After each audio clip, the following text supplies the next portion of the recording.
Hello friends, আমি পায়েল। আমার channel পাঁচমিশালি রান্নাবান্নায় তোমাদের সবাইকে ওয়েলকাম জানাই নতুন একটা রেসিপির সাথে।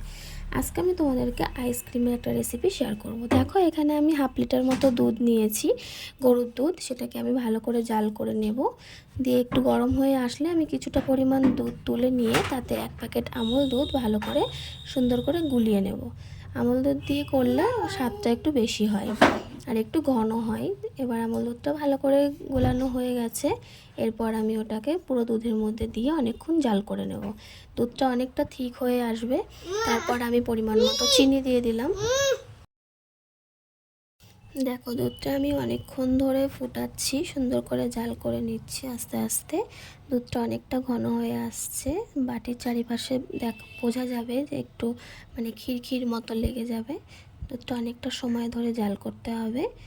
দিয়ে এবার আমার জাল হয়ে গেছে। এদিকে আমি কয়েকটা বিস্কুট গুঁড়ো করে নিয়েছি। এবার সেই বিস্কুটের গুঁড়োটাও আমি দুধের মধ্যে দিয়ে দেব। ভালো করে দিয়ে নাড়াবো। আমার একটু দলা পেকে গেছে, পরে এটাকে ব্লেন্ড করে নিলেই ঠিক হয়ে যাবে।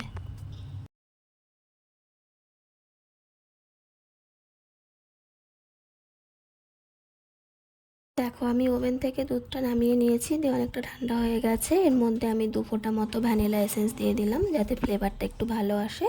এবার ভালো করে দুধটাকে ঠান্ডা করে নিতে হবে, গরম অবস্থায় কিন্তু ব্লেন্ড করলে হবে না।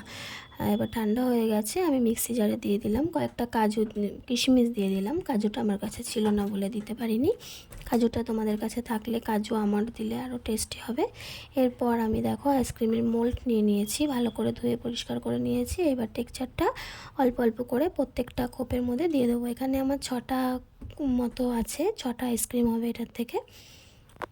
তো তাহলে চলো দেখতে থাকো। এবার এটাকে আমি সারা রাত রেখে দেবো। 6-7 ঘন্টা রাখলেই মোটামুটি আইসক্রিম জমে যায়, কিন্তু আমি এটাকে সারা রাতই রেখে দেবো।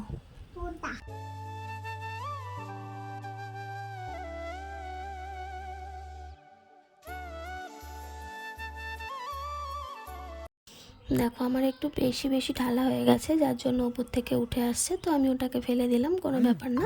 এরপর আমি এটাকে ফ্রিজে দিয়ে নিলাম। আমি এটাকে পুরো ওভারনাইট রেখে দেবো। তোমরা চাইলে দিনের দিনই করে খেতে পারো, 1 ঘন্টা সেই 6 ঘন্টা পর। তো দেখো, পরের দিন আমি এটাকে বার করছি। তো দেখো আমার আইসক্রিমটা কেমন হলো। কিছুক্ষণ আমি এটা একটু জলে ভিজিয়ে নিয়েছিলাম, নর্মাল টেম্পারেচারের জলে। দেখো, সুন্দর আইসক্রিমটা বেরিয়ে গেছে। বেশ সুন্দর হয়েছে দেখতে আইসক্রিমটা, আর খুবই টেস্টি হয়েছিল।